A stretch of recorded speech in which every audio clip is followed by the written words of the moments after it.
قالوا حرقوه وانصروا آلهتكم إن كنتم فاعلين. إبراهيم بسوێنن خواکان خۆتان سەر بخەن ئەگەر ئێوە ڕاستەکەن. دەستیان کرد بەچی؟ فألقوه في الجحيم. خانگێکیان هەبوو، خانگێکی زۆر گەورە. یەک مانگ داریان کۆ کرد، یەک مانگ داریان کۆ کرد، هەموو خەڵکی داریان کۆ کرد. چییە؟ وەڵا ئیبراهیم ئەستوێنی. بۆ ئیبراهیم ئەستوێنن؟ وەڵا ئەڵێ بەس یەخوایە بپەرستن بە تاک و تەنها، ئێمە حوجەمان پێ نەما و ئەبێ بیستوێنین.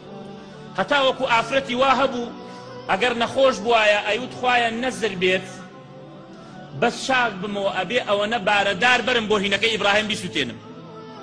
ئەوە یعنی عەقیدە و بە دیندارێتی ئەیان کرد، بە دیندارێتییان. بەڵام لەسەر دیندارێتیەکی گێڕ و باتڵ بۆ ئەو کەسەی عەلی کوشت ڕەزای خوای لێبێ، عەبدوڕەحمانی کوڕی مولجەم کە عەلی کوشت ڕەزای خوای لێبێ. عەلی ئەو عەلیەیە کە زاوای پێغەمبەرە، کە ئامۆزای پێغەمبەرە صلی الله عليه وسلم، کە لە خولەفای ڕاشدینە، کە لە عەشر الموبەشەرەیە، کە وەصف و سەنای عەلی زۆرە و تەواو نابێ. ئەچن لە عەبدوڕەحمانی کوڕی مولجەمە بردن بۆ کوشتت؟ ئەڵێ وەڵا بۆ ئەوی لە خوا نێزگەوە بم. سێ و بیر و باوەڕە گێڕەکە کورە کاکە تو بۆ خەڵکە تەقێنیتەوە، بۆ خەڵکە کوژی؟ ئەو پیرەژنە بۆ کوژی، ئەو ژنە بۆ کوژی، ئەو منداڵە، ئەو بەسوانە، ئەو خەڵکە، ئەو کرێکارە، ئەو مۆزەفە بۆ ئەیان کوژی؟ وەڵا لە خوا نێزگە بمەوە. بۆ وەڵا من خۆمە تەقێنمەوە بۆ جەنەتە ڕم.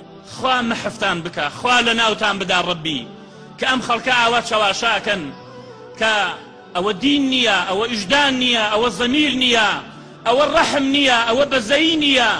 ئەبەدەن لە هیچ کۆژەی نابێتەوە شتیوە. ئەو جایاوت ئێمە ئەمریکیە کوژن، دە ئیسا ئەمریکی نەمانجا بۆ خەڵکە کوژن کاکە. يقتلون أهل الإسلام ويدعون أهل الأوثان. ئەوەی بتە پەرستێ لاقەی ناکەن، ئەوەی مسلمانە ئەوە ئەکوژن. سەد کەس لە شوێنێکە ئەکوژی، هەی بێڕەحەم، هەی زاڵم. کوا ئیژدانت، کوا فکرت، کوا عەقڵت، کوا فیترەتت. ئافرەتی بەسوان، هەموو پیرێژن، خەڵک بێوەژن، منداڵ، مۆزەف لە دائێرەیە شورتەیە مرورە چییە؟ ئەیدەی کاکە مرور نەبێ و شورتە نەبێ و ئاسایش نەبێ و ئەو عالەمە وەکو غاباتی لێتی عالەمێک تریەخوا. دەبڕۆ یەک فلکەیەک با مرولێکی لێ نەبێ بزا بە سەعاتێک دەرەچی؟ وەڵا نابێ، ئەمە کافرە. کورە کاکە کافری چی؟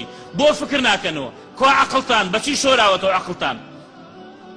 بۆیە ئەمانش ئافرەتی وا هەبوو نەخۆش بەوی نەزر بێت بەس چاک بمەوە ئەبێ سێ بارەدار بەرم بۆ ئەوەی ئیبراهیم. وەڵا بۆی لە خوا نێزگەوە بم.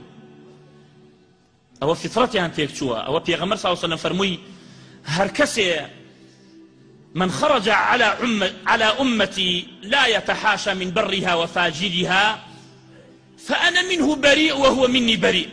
من لو كسب بريم كاكيتنا أمتكم باش خراب ليك ناكاتوا. من لو كسب بريم وأوشنا من برية. قالوا حرقوه وانصروا آلهتكم إن كنتم فاعلين. خواكاتا سربخا إبراهيم بستيون النجاة نبي داريان كوكرت يك مانگ ككاتي قرو قلبي آقركا أو نزور بو تيرش نيتواني ببان آقركا يا بروا. أو آقريان بو خليلي خوا كردوا، بو پیغمبري خوا كردوا، بو خوشويستي خوا كردوا. بل ربكم رب السماوات والأرض آقايليتي إستاكا. ألو كاتا إبليسي لعين خويا كاتا شيوي زلامي چون إبراهيم بكين ناو آقركوا وكان من جنيقي بو بكن شتيك بيرن آوا داريكي نرم بياوك من جنبي خاننايو أمجاك برايك باب ربونه آقركا.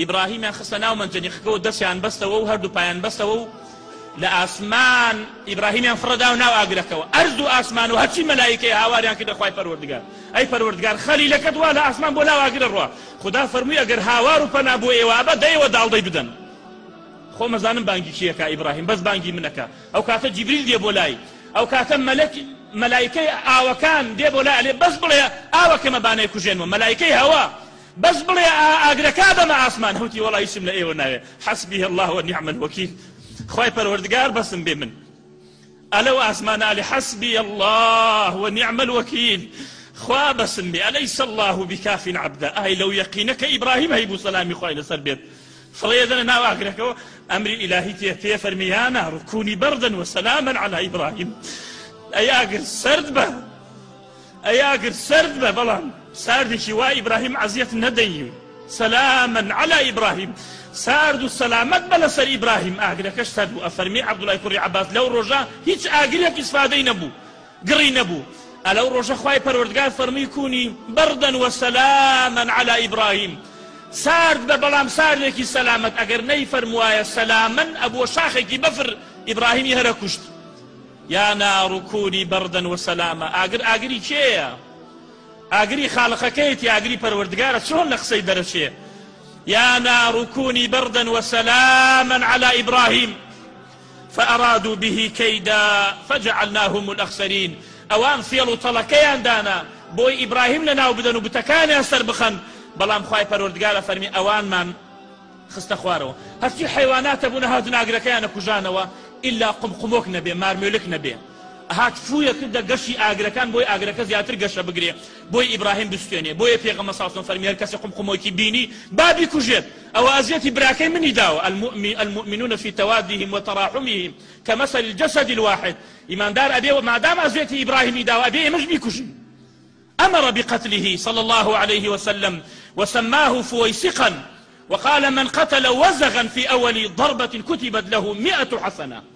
هر کەسێ قمقمۆک بکوژێ بە یەک لێدان، بە یەک دارێ، بە یەک ناعلێ، بە بەردێک 100 حەسەنی بۆ نووسرێ. بۆچی؟ ئەزیەتی براکەمانیدا، ئەزیەتی باوکمانیدا ئیبراهیم. فویە کردە پشکۆی ئاگرەکە بۆی ئاگرەکە خۆش بێت، بۆی ئاگرەکە خۆش بێت. بۆیە ئینسانی ئاگر خۆشکەر دائما ئەوە منبوذە لای خوای پەروەردگار، ئەوەی کەوا ئاگر خۆشەکە لە بینی دوو کەس، لە بین دوو تائیفە، لە بین دوو تاخمە. بۆیە وفي الثانية دون ذلك وفي الثالثة دون ذلك رواه مسلم.